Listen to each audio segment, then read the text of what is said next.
거룩한 주일을 하나님께 나와 예배드리시는 우리 성도님들을 주님의 이름으로 환영하고 축복합니다. 우리 함께 인사 나누겠습니다. 샬롬, 빛이 있으라. 자, 손을 들어서 샬롬 하겠어요. 저기 좌우 보시면서 샬롬, 빛이 있으라. 축복하는 인사입니다. 저기 제주도 여행을 다녀왔는데요. 제주도 여행을 다녀왔는데 누군지는 잘 기억이 안 나는데 우리가 이렇게 만나면 반갑게 인사했으면 좋겠다 그러더라고요. 샬롬이라고 인사했으면 좋겠다고. 그래서 샬롬, 거기다가 또 하나님께서 빛이 있으라. 샬롬은 이스라엘 사람들의 인사말입니다. 히브리 인사말입니다. 샬롬. 주 안에서 평강하기를 비는 거예요. 우리가 말하면 안녕하세요 이런 뜻이겠죠. 주의 평강이 있으시기를 원합니다. 뭐 그런 뜻이고요. 빛이 있으라라는 말씀은 성경에 등장하는 하나님의 말씀 첫 번째입니다. 하나님이 성경에 기록된 하나님의 말씀 첫 번째 말씀이 빛이 있으라. 그 빛이 있으라라고 말씀하시기 전에 이 세상은 어둠이었고요. 무질서였고요. 혼돈했어요. 그런데 빛이 있으라 하면서 어둠이 다 물러가요. 우리가 빛이 있으라 인사하면 어둠이 물러가는 거죠. 그 사람에게 드리워졌던 절망, 어두운 그늘 이런 것들이 사라지기를 원한다. 명하는 것이죠. 한번 따라해 보세요. 샬롬, 빛이 있으라. 그와 같은 인사를 우리가 좀 했으면 좋겠어요. 자, 오늘 말씀은 다윗의 유언입니다. 다윗의 유언. 오늘 본문의 10절 말씀을 한번 같이 읽어보죠. 10절 말씀 한번 읽어봅니다. 자, 시작. 다윗이 그의 조상들과 함께 누워 다윗성에 장사되니. 이 말씀은 뭐냐? 다윗이 죽었다 그 말입니다. 그의 조상들과 함께 누워. 조상들이 죽어서 무덤에 있겠죠. 그 무덤에 있는데 다윗도 죽어서 그 무덤에 조상들과 함께 장사되었다. 그런 뜻입니다. 조상들에게 돌아갔다. 그런 뜻이죠. 그래서 오늘 본문의 2절에서는 뭐라고 말씀하시느냐? 2절에서는 이렇게 말씀하고 있어요. 다윗이 이제 죽기 전입니다. 죽기 전에 내가 이제 세상 모든 사람이 가는 길로 가게 되었노니. 그래서 세상 모든 사람들이 가는 길. 이 세상 사람들이라면 누구나 가야 하는 길, 그 길이 있어요. 그 길이 무슨 길이냐? 그 마지막 가는 길이 바로 죽음의 길이라고 할 수 있는 것이지요. 그러면 마지막 그 죽음 직전에 다윗이 해야 될 일이 하나 남아 있는 거죠. 그러면 다윗이 죽기 전에 해야 될 일이 뭘까요? 내가 죽고 나면 이 왕위를 누구에게? 솔로몬에게 물려주어야 돼. 그러니까 솔로몬이 내 왕위를 순조롭게 이어받아서 이스라엘이 흔들리지 않게 이스라엘이 안전하게 든든하게 세워질 수 있도록 하고 다윗이 이제 죽어야 되는 거예요. 그것이 다윗이 해야 할 마지막 사명, 마지막 소임이라고 할 수가 있겠습니다.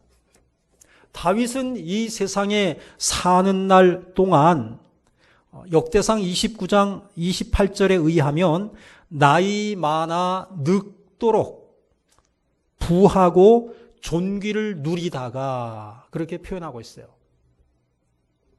나이 많아 늙도록 그는 뭐냐? 부했고 그 다음에 존귀를 누렸어요. 편안하게 그가 죽음을 맞이하게 되었다. 다윗 왕은 이스라엘의 역대 왕들 가운데 가장 의로운 왕이고 가장 위대한 왕으로 알려져 있습니다. 그러니까 다윗이 얼마나 위대하냐? 그 이스라엘의 국기에 별이 크게 하나가 그려져 있는데 그 별을 이스라엘 사람들은 다윗의 별이라고 이야기합니다. 다윗은 많은 이스라엘의 왕들이 있었지만 그 왕들 가운데서도 정말로 홀로 빛나는 그러한 별과 같은 존재이다. 그리고 마태복음 1장에 보게 되면은 아브라함과 다윗의 자손 예수 그리스도의 세계다라고 선포하고 있는데 예수 그리스도의 조상, 예수 그리스도의 위에 그 조상이 많이 있겠죠. 많이 있는데 대표적인 인물이 아브라함이고 다윗이다 이 말이에요. 아브라함과 다윗의 자손 예수 그리스도의 족보다. 그러면은 아브라함은 뭐냐? 족장 가운데 대표입니다. 아브라함은 족장 가운데 대표 아브라함이고요. 다윗은 뭐냐? 왕 가운데 대표예요. 왕 중에 왕이라고 우리가 이야기할 수가 있습니다. 가장 정직한 왕이었고 가장 의로운 왕이었고 가장 위대한 왕, 그분이 바로 다윗이었다라고 하는 것이죠. 그래서 이 다윗이 통일 이스라엘의 수도로 삼은 그 예루살렘 성을 또 뭐라고도 얘기하느냐?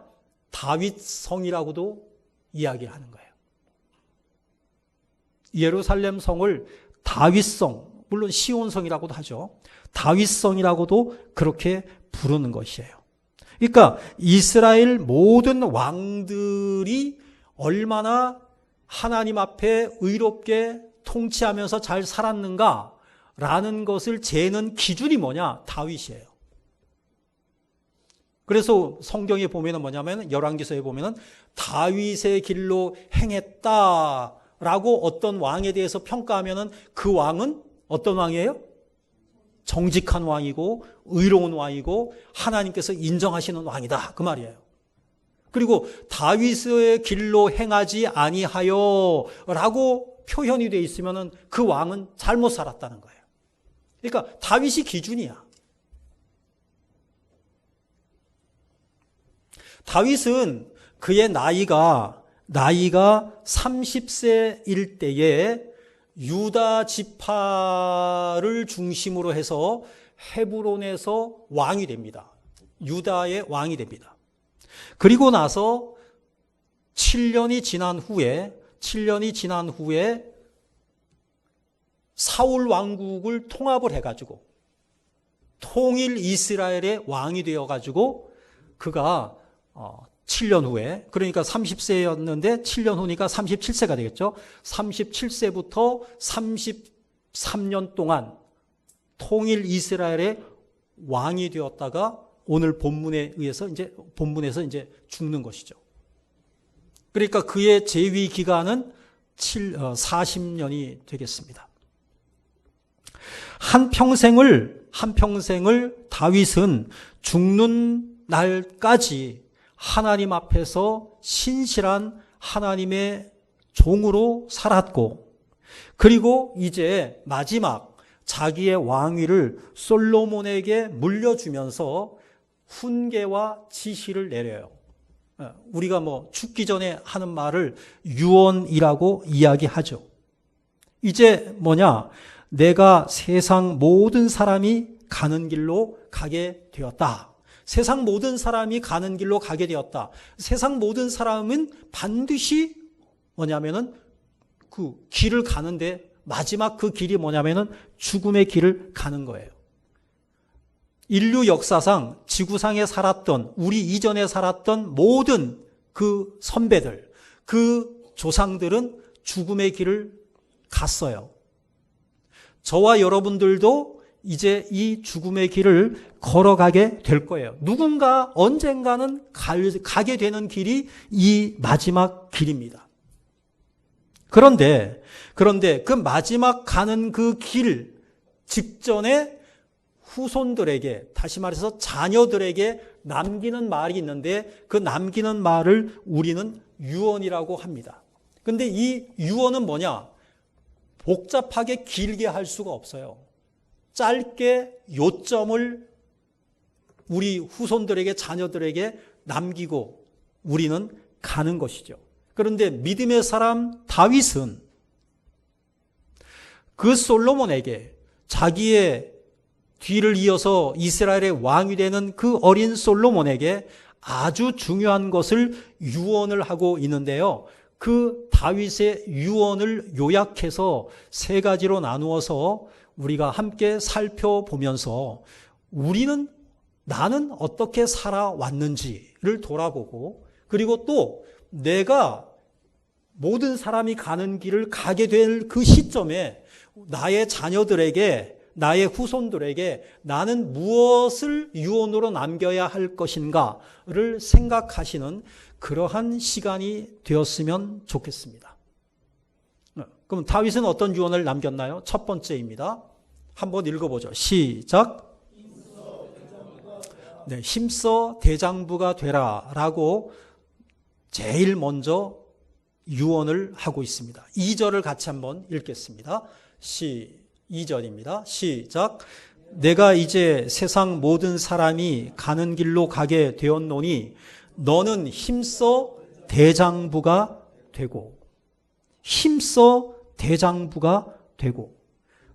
우리 인생은 단 한 번 왔다가 가는 인생입니다. 불교에서는 윤회설을 주장하죠. 그러니까 사람이 태어났다가 죽으면은 또 죽고 나서 또 뭐 다른 뭐 짐승으로 태어나든지 벌레로 태어나든지 또 뭐 선을 내가 쌓으면은 사람으로 태어나든지 한다 그래요. 윤회설을 주장하는데 윤회설은 아닙니다. 하나님은 우리들에게 허락하신 인생이 단 한 번밖에 없는 인생이라고 말씀하시고 있습니다. 그렇다면은 한 번 태어났다가 가는 것이 정한 우리의 인생인데, 우리의 한 번밖에 주어지지 않는 이 인생을 어떻게 살아야 하느냐? 대장부같이 살아야 된다는 거예요. 힘써 대장부가 되고, 여기서 말하는 대장부는 어떤 대장부냐? 믿음의 대장부를 말하고 있습니다. 자, 다윗은 대장부와 같은 삶을 살았어요.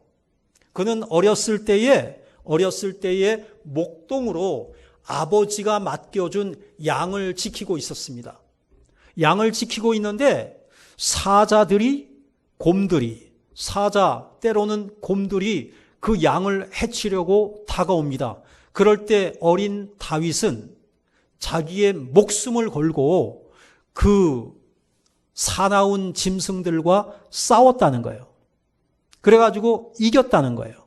그래서 성경은 뭐라고 하느냐면은 그 어린 다윗을 하나님께서, 여호와께서 사자와 곰의 발톱에서 지켜주셨다라고 이야기하고 있습니다. 믿음의 대장부로서 하나님께서 나에게 맡겨주신 사명을 목숨을 걸고 우리가 사명을 완수하고자 하면 하나님께서 우리를 지켜주신다는 것이죠. 믿음의 대장부로서 우리가 교회를 섬기고, 믿음의 대장부로서 하나님께서 맡겨주신 직분을 감당하고, 믿음의 대장부로서 우리의 가정을 섬기면 하나님께서 우리를 지켜주신다는 거예요. 그는 또 아직 군대 갈 나이가 안 됐습니다. 안 됐는데 자기 형들이 군대가 있습니다. 그 군대에 아버지의 명을 받들어 면회를 갑니다. 잘 있는지 한번 살펴보고 와라. 그렇게 갔더니 어떤 일이 있느냐? 상대방에게는 거인 골리앗이 나와서 큰 소리 치는데 살아계신 하나님을 모독하는 거예요.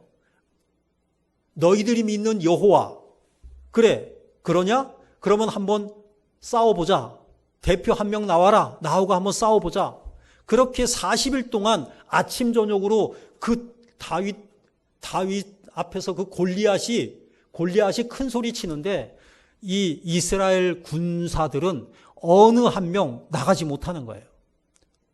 그 골리앗이 너무 등치가 좋고 너무 그냥 그 압도당하니까 뭐 그냥 끽소리 못하고 그냥 있는 거예요.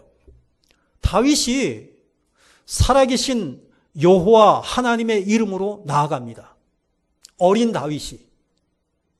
사울 왕이 입혀주는 군복도 맞지 않습니다. 다 벗어버립니다. 그리고는 물맷돌 하나 가지고 나아갑니다. 만군의 여호와의 이름으로 나아갑니다. 하나님께서 다윗을 지켜주십니다. 할렐루야. 믿음의 대장부와 같은 삶을 살았어요. 그래서 하나님은 다윗을, 그 믿음의 대장부와 같은 그 다윗을 이스라엘의 왕으로 세워주셨어요. 그래서 이 다윗은 성경에서 뭐라고 얘기하느냐? 사무엘하 8장 14절, 역대상 18장 13절 똑같이 이렇게 말하고 있습니다. 다윗이 어디로 가든지 여호와께서 이기게 하셨더라. 한번 따라해 보세요. 다윗이 어디로 가든지 여호와께서 이기게 하셨더라. 다윗은 만군의 여호와의 이름을 가지고 하나님만을 의지하면서 어떠한 위험한 곳에도 그는 나아가는 거예요. 그러니까 그 믿음의 그 대장부적인 그 믿음을 보시고 하나님께서 다윗을 지켜주시는 거예요. 그래서 이기게 해 주시는 것이에요. 여러분, 믿음의 대장부가 되시기를 주님의 이름으로 축복합니다. 마태복음 25장에 달란트 비유가 나와요. 한 달란트 받은 사람, 하나님이 한 달란트를 주었어. 남기라고 주었는데 이 한 달란트 가진 사람이 새 가슴이야. 이것마저 잃으면 어떡하지? 그래가지고는 땅속에다 깊이 묻어놔요. 몇 해가 지났어요. 주인이 돌아옵니다. 그랬더니 땅을 파가지고 그 하나를 갖다가 드리는 거예요. 나에게 맡겨주신 하나 그대로 돌려드립니다. 그때 그 주인이 뭐라고 합니까? 악하고 게으른 종아. 책망받습니다. 그 믿음의 쫄장 부은 거예요. 맡겨주셨는데 안 쓰는 거야. 아무것도 안 하는 거야. 그런데 5달란트, 10달란트 받은 사람은 어떻게 합니까? 그것을 가지고 열심히 장사해가지고 남겨요. 남겨가지고 주인이 왔을 때 그것을 돌려드려요. 그랬을 때 그 주인이 뭐라고 합니까? 착하고 충성된 종아. 칭찬받는다는 거죠. 믿음으로 여러분들이 일하셔야 되고요. 믿음으로 나아가시기를 주님의 이름으로 축복합니다. 이게 바로 믿음의 대장부인 거예요. 다윗은 자기 자신이 믿음의 대장부인 거예요. 그러니까 솔로몬에게도 무엇을 강조하느냐? 너 믿음의 대장부가 되라는 거예요. 믿음의 대장부가 되면 하나님이 도우신다는 거예요. 믿음의 대장부가 되면은 하나님께서 함께 하신다는 거예요. 여호수아와 갈렙 보세요. 여호수아와 갈렙은 믿음의 대장부였어요. 하나님이 우리에게 주셨어요. 하나님이 우리에게 주셨으니까 우리는 그냥 가서 취하기만 하면 돼요. 그 믿음을 가지고 있으니까 그들은 가나안 땅에 들어갔어요. 그런데 그 믿음을 가지지 못한 사람들은 다 광야에서 죽어버렸어요. 믿음의 대장부의 삶을 살아야 하는 이유인 것이에요. 종교개혁자로 유명한 잔 낙스. 이 잔 낙스가 종교개혁의 기치를 들고 나가서 깃발을 들었어요. 깃발을 들었는데 어느 한 사람이 어느 날 낙스에게 와가지고 이 말을 하는 거예요. 뭐라고 얘기하느냐? 온 세상이 다 당신의 종교개혁을 반대합니다. 반대한다는 거예요. 다 반대합니다. 그러니까 잔 낙스가 거기에 뭐라고 대답하느냐? 온 세상이 종교개혁을 반대한다면 그렇다면 나는 이 온 세계를 반대할 것입니다. 하나님께서 원하시는 것이 종교개혁인데 나는 이 종교개혁을 포기할 수가 없습니다. 이것이 바로 믿음의 대장부라는 것이에요. 그 다음에 두 번째입니다. 무엇을 솔로몬에게 다윗은 유언으로 남기는가? 하나님, 읽어봐요. 시작.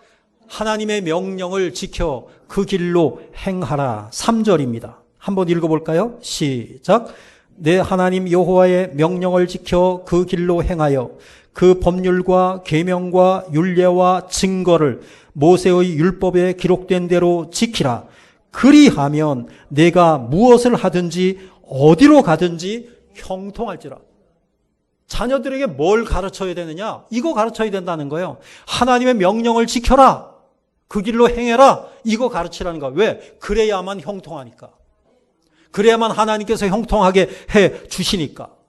다윗은 이스라엘에서 최고 높은 자리에 올랐어요. 그는 장군이었고요. 정치가였고요. 결국은 왕의 자리에까지 올랐어요. 왕 위에는 없어. 왕 위에는 없어. 최고야. 그런데 다윗은 자기 위에 하나님이 계시다고. 내 위에 누가 계시다고? 하나님이 계시다고. 그는 하나님의 말씀을 중요하게 여겼고요. 그래서 성경을 연구했고요. 성경대로 사는 길만이 형통한 삶의 비결이다라는 사실을 깨달았어요. 그래서 그것을 자기의 아들 솔로몬에게 지금 말하고 있는 거예요. 한번 따라해 보세요. 말씀 중심의 삶을 살아야 된다는 거예요. 말씀 중심의 삶을 살 때 하나님께서 그 길을 형통하게 인도해 주신다는 것이에요. 하나님은 일찍이 모세를 통해서 신명기에서 이스라엘 백성들에게 가르친 게 있어요. 이제 너희들이 가나안 땅에 들어가게 될 거야. 가나안 땅에 들어가게 되면은 틀림없이 어느 시기가 오면 너희들이 왕을 요구할 거야. 왕을 세워야 할 때가 온다는 거예요. 그러면 왕을 세워야 할 때 어떤 왕을 세워야 될 것인가? 이것에 대해서 미리 교육을 하는 거예요. 미리 교육하는 거예요. 그것이 신명기 17장 15절이에요. 한번 읽어보죠. 시작. 반드시 내 하나님 여호와께서 택하신 자를 내 위에 왕으로 세울 것이며. 거기까지만 듣겠어. 왕을 어떤 왕을 세워야 되느냐? 하나님께서 택하신 자를 세워라. 하나님께서 택하신 자를 왕으로 세워라. 그 다음에 그 왕은 어떻게 해야 되느냐? 18절에서 20절까지입니다. 읽어보죠. 시작. 그가 왕위에 오르거든 이 율법서의 등사본을 레위 사람 제사장 앞에서 책에 기록하여 평생에 자기 옆에 두고 읽어 그의 하나님 여호와 경외하기를 배우며 이 율법의 모든 말과 이 규례를 지켜 행할 것이라. 20절. 그리하면 그의 마음이 그의 형제 위에 교만하지 아니하고 이 명령에서 떠나 좌로나 우로나 치우치지 아니하리니 이스라엘 중에서 그와 그의 자손이 왕위에 있는 날이 장구하리라. 아멘. 왕이 되면 그 왕은 어떻게 해야 되느냐?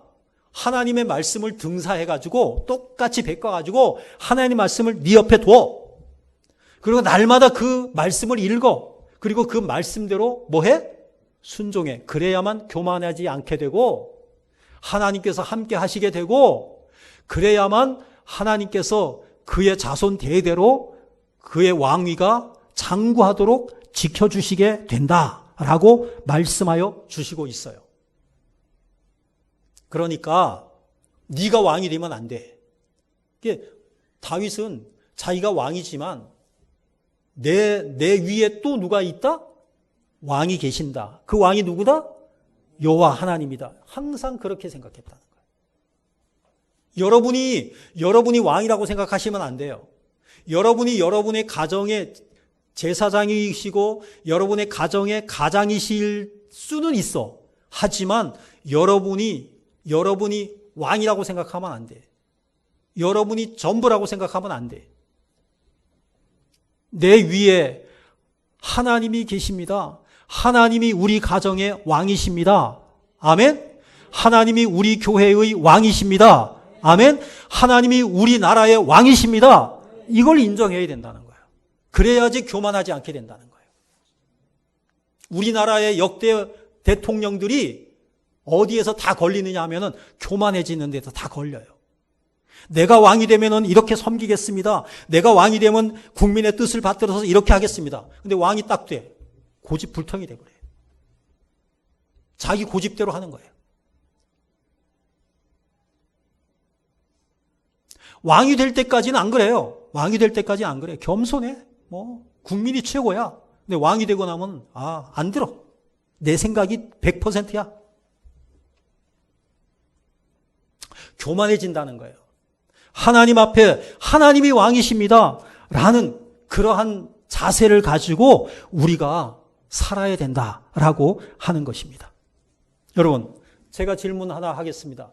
미국은 기독교 국가입니까? 기독교 국가가 아닙니까? 뭐라 그랬어요? 아니라 그랬어요. 우리 집사님이. 기독교 국가가 아니라고. 이유는? 법에 제정되어 있지 않습니다. 네. 미국은 기독교 국가로 출발은 했어요. 그죠? 기독교 국가로 출발은 했는데 지금 현재 미국은 기독교 국가는 아니죠. 미국은 달러화 지폐에 In God we trust. 우리는 하나님을 믿습니다. 라고 지폐에 그렇게 기록이 돼 있어요. 그리고 대통령이 되면은 취임 선서를 어디다가 해요? 성경에다가 손 얹고 해요. 기독교 국가처럼 보이죠. 그것이 뭐냐면 전통이야. 전통으로 지금까지 이어왔어요. 그런데 이제 기독교 국가가 아니라고 이야기하는 이유는 이런 거죠. 미국에서는 종교의 자유가 있어요. 모든 종교를 다 인정을 해줘요. 그리고 미국이라고 하는 나라가 지금은 어떠냐 하면은 말을 함부로 못하게 해요. 그러니까 미션 계통에서 하나님께 모든 사람에게 이 종교를 강요를 못하게 만들어요. 그리고 뭐냐면은 God bless you라는 말도 쓰지 못하게 해요. God bless you가 뭐예요? 하나님께서 당신을 복 주시기를, 하나님의 복이 당신에게 있으시기를 원합니다. 이거잖아요. 이런 말도 못 쓰게 하는 거예요.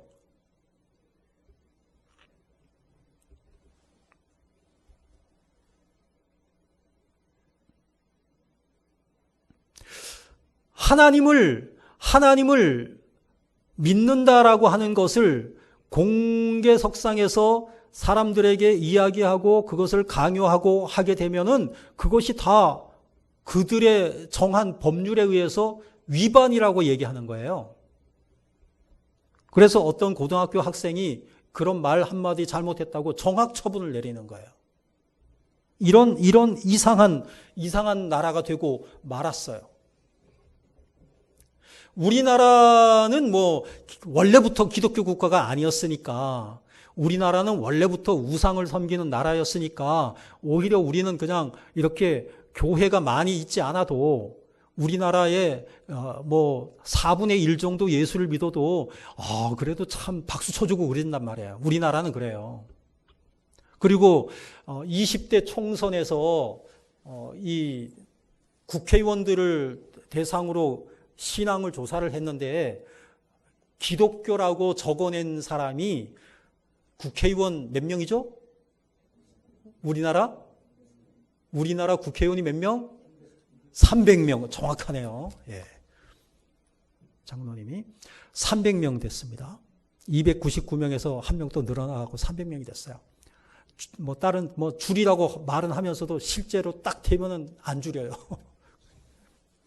300명 중에 102명이 기독교를 믿는다고 적어냈어요.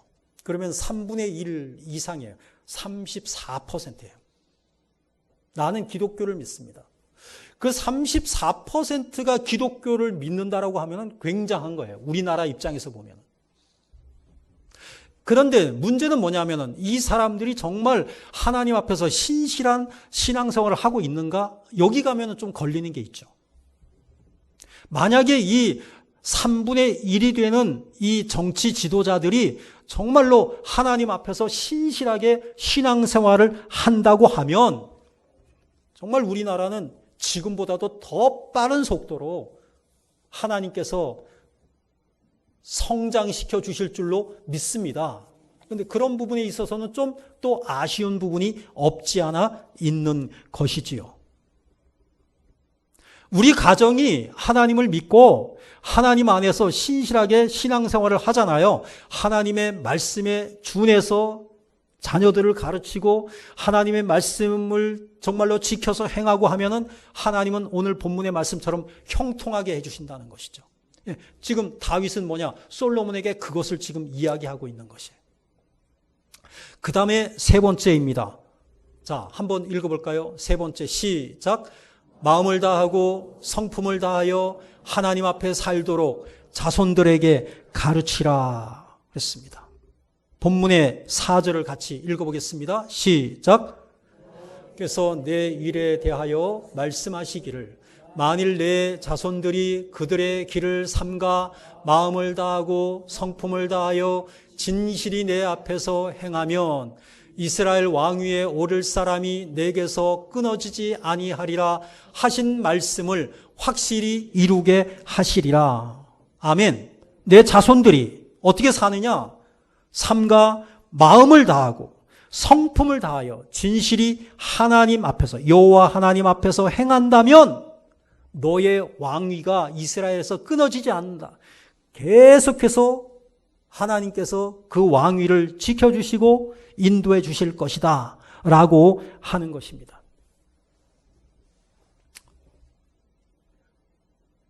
미국에다가 적용을 하면은 어떻게 생각할지 모르지만 미국이 그러한 어떤 건국 정신을 계속 이어가면 참 좋겠는데 지금 삐그덕거리고 있는 거예요. 거기에서 지금 바른 길로 가고 있지 못한 거예요. 영적으로 타락한 길로 가고 있는 것이에요. 하나님 두기를 싫어하고 있는 것이에요. 그래서 심지어 요즘은 일부 다처제까지 허락을 했다는 이야기가 있어요. 일부 다처제를 어떻게 허락을 했느냐? 호적에는 아내 한 명만 올려. 그리고 나머지 아내를 10명을 두든 20명을 두든 상관없어. 이렇게 얘기한다.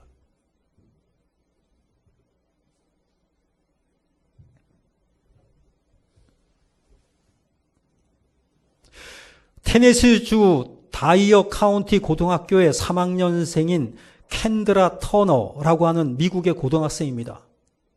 예의 바른 인사말, God bless you라고 축복했다고 해서 그가 학교에서 정학 처분을 받았다. 그런 이야기가 있습니다. 아니, 그런 말을 못합니까?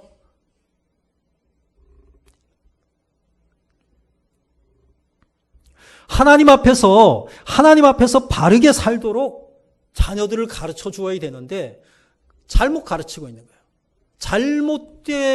잘못된 방향으로 지금 인도하고 있는 것이에요. 그것이 다 뭐냐면 인권이라는 것을 포장해갖고 인권이라고 하는 것을 포장하는 거예요. 그것이 지금 우리나라로 밀려 들어와가지고 우리나라도 지금 삐걱거리고 있는 거예요. 오늘 말씀을 정리합니다. 이 다윗의 유언을 우리가 생각하면서 우리에게 적용하는 거예요. 나는 지금까지 어떻게 살아왔는가? 다윗의 그 유언처럼 나는 믿음의 대장부와 같은 삶을 살아왔는가? 하나님의 말씀을 최고의 가치로 여기고 그 말씀 앞에서 내가 겸손하게 무릎 꿇고 그 말씀을 지키기 위해서 내가 힘써 왔는가? 나의 자녀들에게 이것을 내가 강조하고 정말로 마음을 다하고 성품을 다해서 하나님 앞에서 진실하게 행하라고 내가 가르치고 있는가? 이런 부분을 우리가 돌아보았으면 좋겠고요. 그리고 또 우리가 이 세상을 마지막 모든 사람들이 걸어가야 할 그 길을 걸어가게 될 때에 우리의 자녀들에게 나는 어떤 말을 유언으로 남겨야 할 것인가를 생각하시는 그러한 시간이 되시기를 주님의 이름으로 축복합니다.